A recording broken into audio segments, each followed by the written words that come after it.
क्या आपके पति भी आपसे पहले जैसी बात नहीं करते? आपको इग्नोर करते हैं? हर बात में दूरी महसूस होती है? तो घबराइए नहीं, क्योंकि हम इस वीडियो में बताने वाले हैं कि अगर आपके पति आपको इग्नोर करते हैं तो आपको क्या करना चाहिए। यह वीडियो आपके बहुत काम आने वाली है। मैं आपको इस वीडियो में ऐसे 5 सीक्रेट टिप्स बताने वाली हूँ जिसे आप अगर फॉलो करती हैं तो आपके पति आपको कभी इग्नोर नहीं कर पाएंगे। आज का यह विषय बहुत सारी महिलाओं के दिल से जुड़ा हुआ है। कई बार शादी के कुछ सालों बाद या कभी कभी शादी के शुरुआती समय में ही महिलाओं को यह महसूस होने लगता है कि उनके पति उन्हें पहले जैसा समय नहीं देते, पहले जैसी बातें नहीं करते, उनकी फीलिंग्स को समझने की कोशिश नहीं करते और धीरे धीरे एक दूरी सी बन जाती है।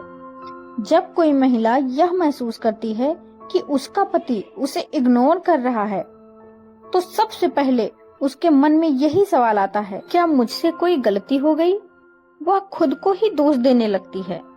उसे लगता है कि शायद वह अच्छी पत्नी नहीं है, शायद उसमें कोई कमी है, शायद अब वह पहले जैसी नहीं रही। लेकिन सबसे पहली बात आपको समझनी होगी कि हर दूरी का कारण सिर्फ आप नहीं होती। जीवन बहुत जटिल है। हर इंसान अपने साथ कई तरह के तनाव लेकर चलता है। हो सकता है आपके पति काम के दबाव में हों, आर्थिक परेशानियों से गुजर रहे हों, मानसिक तनाव में हों या किसी ऐसी उलझन में हों जिसे वे शब्दों में व्यक्त नहीं कर पा रहे हैं। इसलिए किसी भी निष्कर्ष तक पहुंचने से पहले खुद को दोष देना बंद कीजिए। याद रखिए, आपका आत्मसम्मान बहुत महत्वपूर्ण है। किसी का व्यवहार आपकी कीमत नहीं तय कर सकता। अगर कोई आपको समय नहीं दे रहा है तो इसका मतलब यह नहीं है कि आपकी वैल्यू कम हो गई है। आप वही इंसान हैं जो पहले थी, सम्मान के योग्य, प्यार के योग्य और खुश रहने के योग्य। अब सवाल ये आता है कि अगर आपके पति आपको इग्नोर कर रहे हैं तो ऐसा क्या करना चाहिए। तो सबसे पहला टिप्स है शांत रहकर स्थिति को समझना। गुस्से में रोकर या लड़ाई करके कोई भी रिश्ता बेहतर नहीं होता है। अगर आपको लगता है कि आपके पति दूरी बना रहे हैं तो तुरंत आरोप लगाने के बजाय गौर कीजिए, समझने की कोशिश कीजिए कि बदलाव कब आया, किस परिस्थिति के बाद आया और उसकी वजह क्या है। क्योंकि जब आप वजह को जान पाती हैं तब अपने रिश्तों को अच्छे से समझ पाती हैं। वजह जानने के बाद आपका माइंड पॉजिटिव दिशा में चलता है और इस वजह से आप अपने रिश्ते को लेकर एक सही डिसीजन ले सकती हैं। दूसरा टिप्स है सही समय पर बातचीत करना। रिश्तों में बातचीत एक ऑक्सीजन की तरह होती है। अगर बातचीत खत्म हो जाए तो रिश्ता भी धीरे धीरे कमजोर होने लगता है, लेकिन बातचीत करके रिश्ते को सुधारा जा सकता है। जब भी बात कीजिए तब ये मत कहिए तुम मुझे बिल्कुल प्यार नहीं करते, तुम मुझे हमेशा इग्नोर करते हो। ये सब कहने के बजाय आप ये कहिए, मुझे कुछ समय से ऐसा महसूस हो रहा है कि हमारे बीच दूरी बढ़ रही है। मैं चाहती हूँ कि हम इस बारे में बात करें। जब आप अपनी बात बिना आरोप और बिना गुस्से के रखती हैं तो सामने वाला ज्यादा आसानी से सुन पाता है। तीसरी और सबसे जरूरी टिप्स, अपनी पूरी दुनिया सिर्फ पति के इर्द गिर्द मत बनाइए।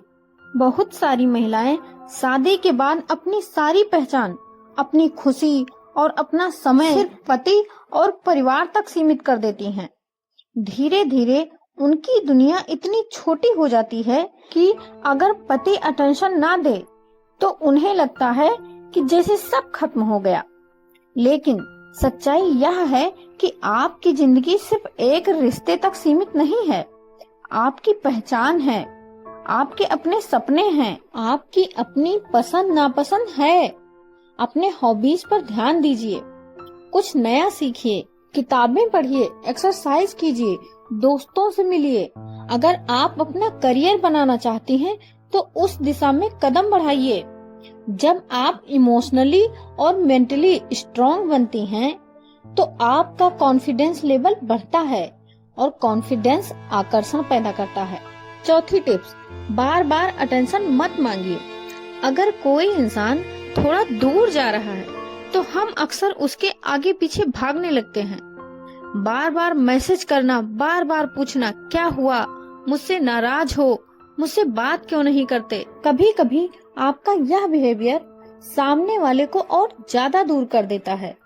इसका मतलब यह नहीं है कि आपकी अपनी फीलिंग दबानी है, बल्कि इसका मतलब यह है कि आपको इमोशनल बैलेंस रखना है, क्योंकि प्यार मांगने की चीज नहीं है।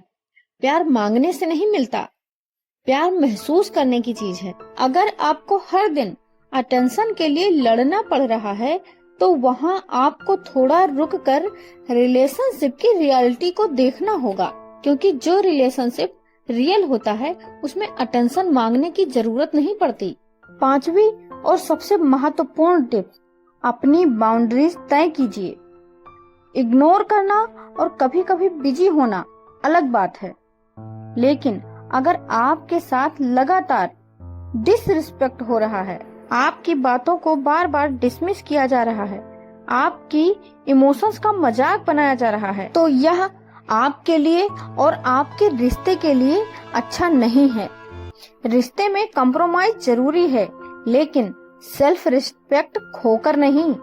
आपका प्यार इतना सस्ता नहीं होना चाहिए कि कोई उसे बार बार इग्नोर करे और आप फिर भी खुद को समझाने में लगे रहें। अंत में मैं हर महिला से सिर्फ एक ही बात कहना चाहूंगी कि आप किसी के अटेंशन के मोहताज नहीं हैं। आपकी कीमत किसी के मैसेज, कॉल या व्यवहार से तय नहीं होती। रिश्ते जीवन का हिस्सा हैं, पूरी जिंदगी नहीं। अगर रिश्ता अच्छा है तो उसे प्यार से संभालिए, अगर उसमें दूरी है तो समझदारी से सुधारिए, लेकिन इस प्रक्रिया में खुद को मत खोइए। हम अक्सर दूसरों को बचाने में खुद को भूल जाते हैं, लेकिन याद रखिए, अगर आप खुद इमोशनली टूट जाएंगी तो किसी रिश्ते को भी मजबूत नहीं रख पाएंगी। इसलिए खुद से प्यार कीजिए, अपने आत्म सम्मान को प्राथमिकता दीजिए, अपनी खुशी की जिम्मेदारी खुद लीजिए। हो सकता है आज चीजें ठीक नहीं लग रही हों, लेकिन हर मुश्किल दौर अस्थायी नहीं होता, क्योंकि रात चाहे जितनी भी काली क्यों ना हो, सुबह को होने से नहीं रोक सकती, सूर्य को उगने से नहीं रोक सकती। सही सोच, सही बातचीत और सही फैसले बहुत कुछ बदल सकते हैं। इसलिए सही सोच और सही फैसले और सही समझ के साथ अपने रिश्ते को संभालिए और खुद को इतना मजबूत बनाइए कि परिस्थितियां कैसी भी आ जाएं, आपको तोड़ ना सकें। याद रखिए, जिस महिला को अपनी कीमत पता होती है, दुनिया भी उसकी कीमत समझने लगती है। खुद को एक सक्सेसफुल इंसान बनाओ, खुद की कद्र करो, क्योंकि जो इंसान खुद की कद्र नहीं करता उसकी दुनिया में कोई कद्र नहीं होती। दोस्तों, ये वीडियो अगर आपको पसंद आई हो तो प्लीज इसे लाइक करें, शेयर करें और सब्सक्राइब करना बिल्कुल भी न भूलें। साथ साथ बेल आइकन को प्रेस कर दें ताकि हमारी ऐसे ही मोटिवेशनल वीडियो आप तक सबसे पहले पहुंचे। मिलते हैं अगली वीडियो में। धन्यवाद।